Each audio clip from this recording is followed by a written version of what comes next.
Hey folks, it's Eric from Belgrade Beat on the streets of Gdansk, Poland. Took a little escape in the summer here. Thought it was going to be way too hot in Belgrade. It isn't. Thought it would be nice and sunny and 25 degrees here. It isn't. It's raining everywhere around this part of Europe and Eastern Europe, Southeast, Northeast. Anyway, so I'm in this beautiful place now. It's called Gdansk. It used to be called Danzig, I believe, under German rule as well. And it's just breathtakingly beautiful. And it just reminds me so much of this history of Central Europe and this sort of thing that was destroyed with the two world wars, whereas before that, before the two world wars, Slavs and Germans and Jews were all living in peace together in these parts of Europe, and then ethnic tensions, you know, just grew, and like all the way from the Baltics to the Balkans, there was like communities of Slavs and Germans and Jews all living together. Sure, some tensions, but you know, there was especially in the Austro-Hungarian Empire, my opinion is that it was a pretty, you know, forward-thinking and ethnically tolerant place. At least they didn't force anybody to adopt the German language to annihilate the ethnic Slavic languages, like the British and the French did with the Celtic languages, for example.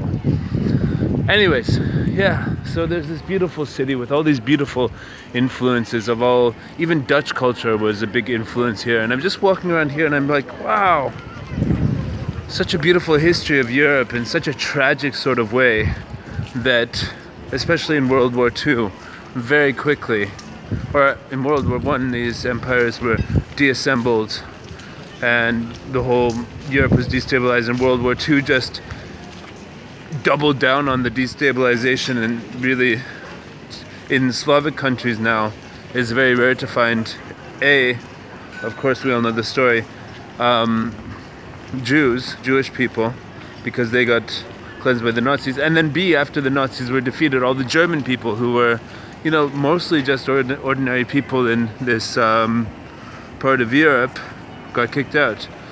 But still, in cities like this, you see the legacy of this Germanic civilization that essentially ruled this part of Europe. And you see the same thing in Prague, in Ljubljana, Slovenia, and all across, you know, Bratislava, Krakow, places like that.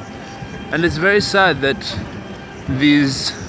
the policy after the war, and it was the Russians,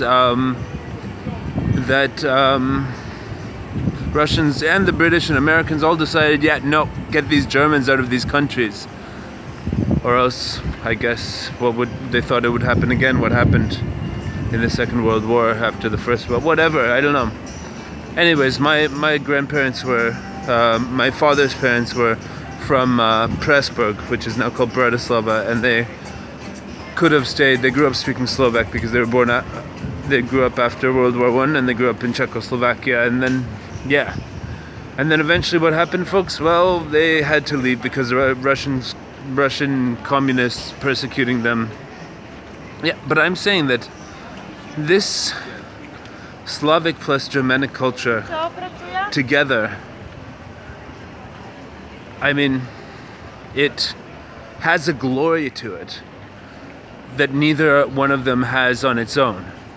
It has a power, and maybe it's just because I was raised inside that culture through my grandparents in Canada in a way that they kept the values of both the Slavic and Germanic and raised me with both, so I can appreciate both. But, you know, go to Austria and Germany and look at people there. They can be very ugly sometimes. And the way that they behave is very ugly, but it leads to a sort of beautiful civilization. And go to Slavic countries, the civilization can be very rough around the edges and even ugly. You know, the buildings could be falling apart, the systems can be very dysfunctional and all this stuff, but the women are absolutely beautiful, and they have these old world values which mean that family is still something that thrives. Now, I don't really see that in Germanic places, you know, like the whole society is built on functionality and People are basically brainwashed to behave like robots.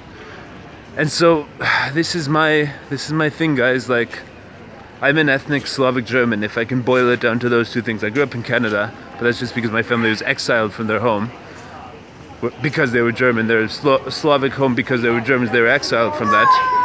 And yeah, I truly believe that the combination of those two civilizations is a magical thing.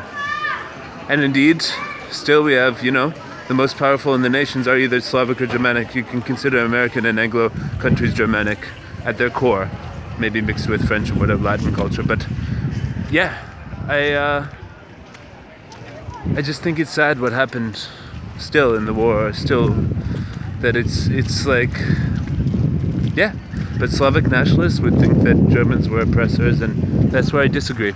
I totally disagree with them.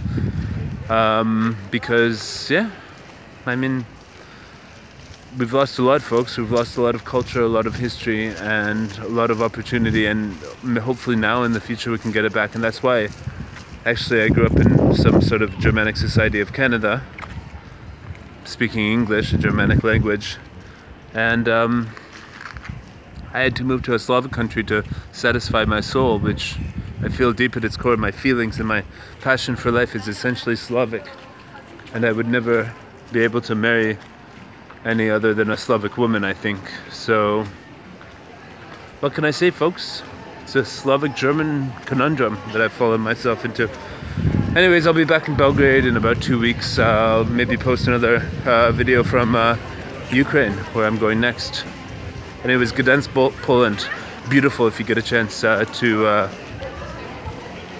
visit it. Yeah.